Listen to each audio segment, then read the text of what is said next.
یہ یاد رکھیں ناظرین کرام، آنکھیں بھی نعمت، زبان بھی نعمت. کتنی بڑی یہ نعمتیں ہیں.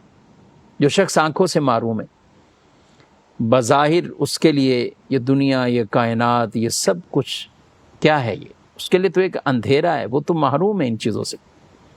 زبان جہاں نعمتیں وہاں زبان آفت بھی کئی طرح کی لاتی.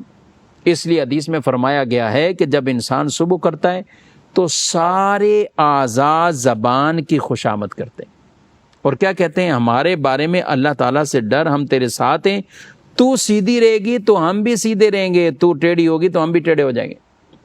قصور زبان کرتی ہے لیکن تکلیف بعض اوقات پورے جسم کو پہنچ جاتی ہے. یہ اعضاء زبان سے کہتے ہیں.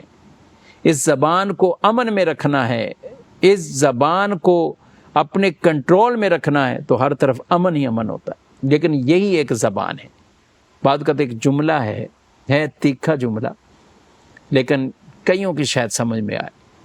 کہتے ہیں کہ زبان میں کوئی ہڈی نہیں ہے، مگر بعض اوقات یہی زبان ہڈیاں توڑوا دیتی ہے.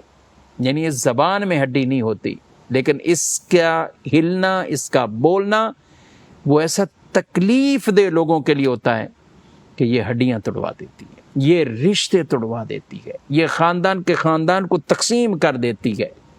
جو بولنے میں سکون والا ہے، کہتے ہیں پہلے تولو پھر بولو، ایک چپ 100 سکھ، یہ روایات کے خلاصے ہیں. تو پھر اسے کوئی نقصان نہیں پہنچے گا.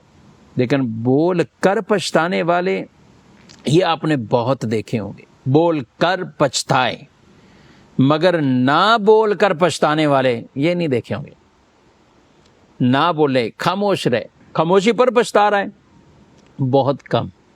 اور وہ پچھتاوا ایسا نہیں کہ جو کوئی نقصان ساتھ لائے. ہاں بعض اوقات ہوتا ہے کہ یہ میں اس کو جواب دے دیتا، میں جواب دیتا ہوں، افسوس ہو رہا ہے کہ میں نے جواب دیا کیوں نہیں. ارے جواب دیا کیوں نہیں؟ بعض اوقات آپ کا جواب نہ دینا ہی بہتر تھا اور فائدے میں تھا.